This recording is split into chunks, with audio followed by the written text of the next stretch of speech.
So I just beat all the Soulsborne games. And it's safe to say that this series might actually be my favorite of all time. But I want to see where it came from. The game that started it all. FromSoftware's very first game.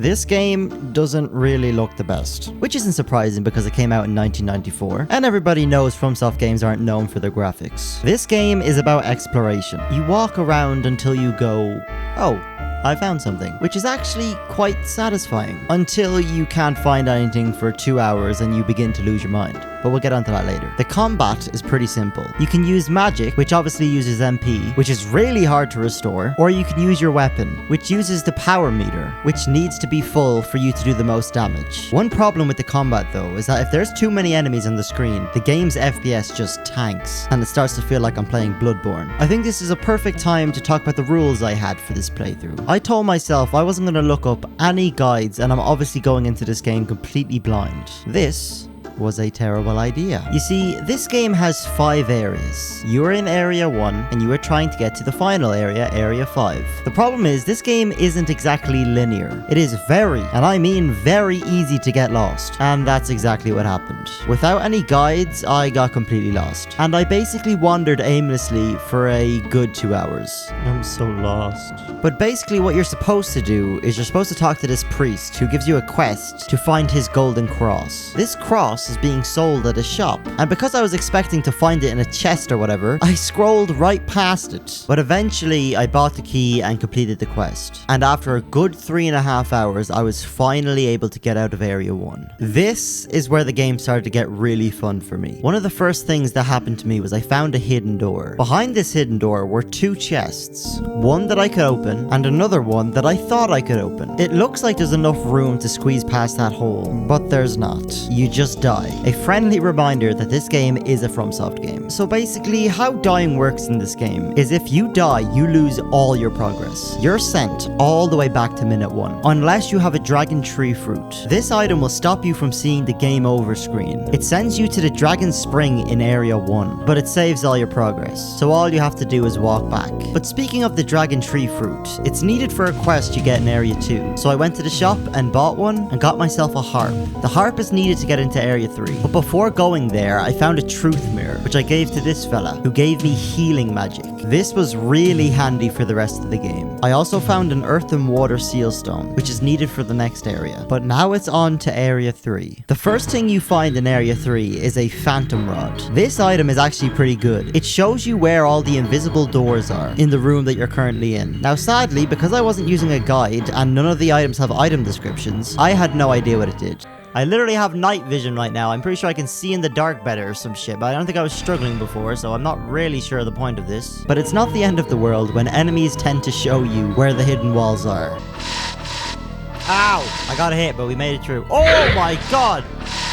He disappeared. Okay, so there's a golem. Okay, is there an invisible wall? It is! Ha ha! I also met what I think is the former king of this world, which was pretty cool. I don't really know the story of this game, but I'm pretty sure he's on my side. The enemies were also much tougher in this area, but I didn't actually spend long here. I got 2 more seal stones, went up to this tower place and placed them all on pedestals and made my way to area 4. But just right before the teleporter, there was just this big open area.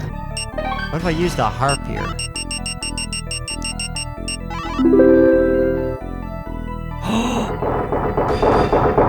Oh my god, I don't believe it.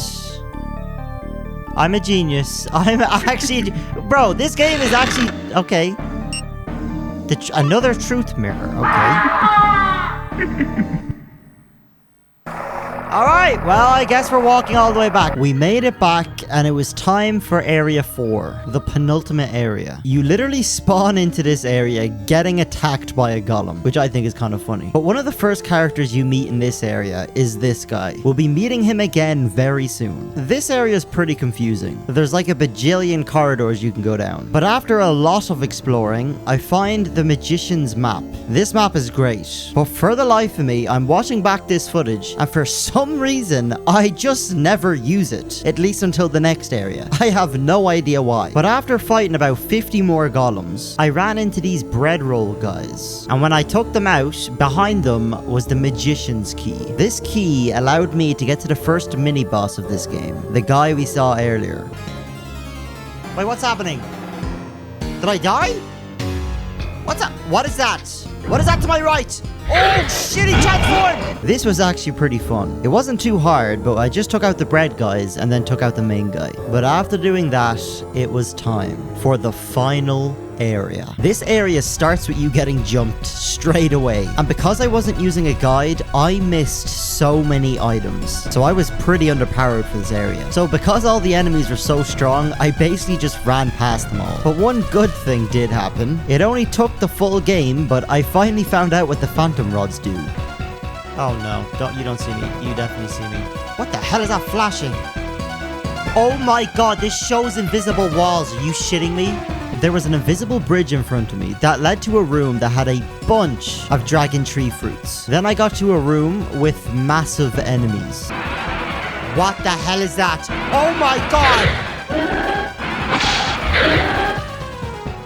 Then it was time for the final boss.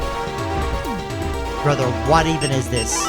Okay, this might be the final boss. I have no idea. Oh my god, there's so much... No!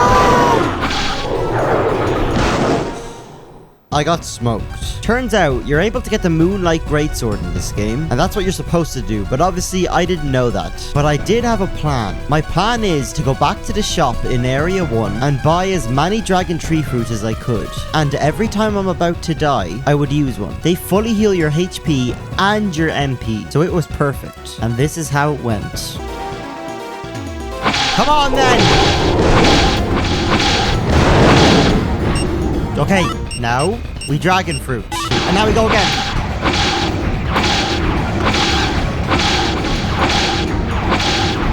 I have absolutely no idea how long this is going to take.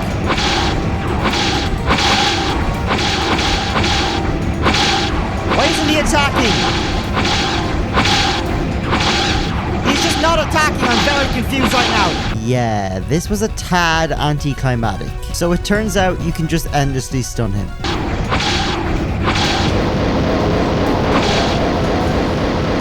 Yes! Okay, I did not need to buy all those dragon tree fruits, but we'll take it! Oh my god, let's go! And that was that. Kingsfield beaten. This was a really fun game. Even back in the Stone Ages, From Software were still making good games. If it wasn't for this game, we wouldn't have gotten any of the Soulsborne games, or any of their other amazing games. So thank God for Kingsfield. Thank you for watching, subscribe if you enjoyed, and I'll see you in the next one.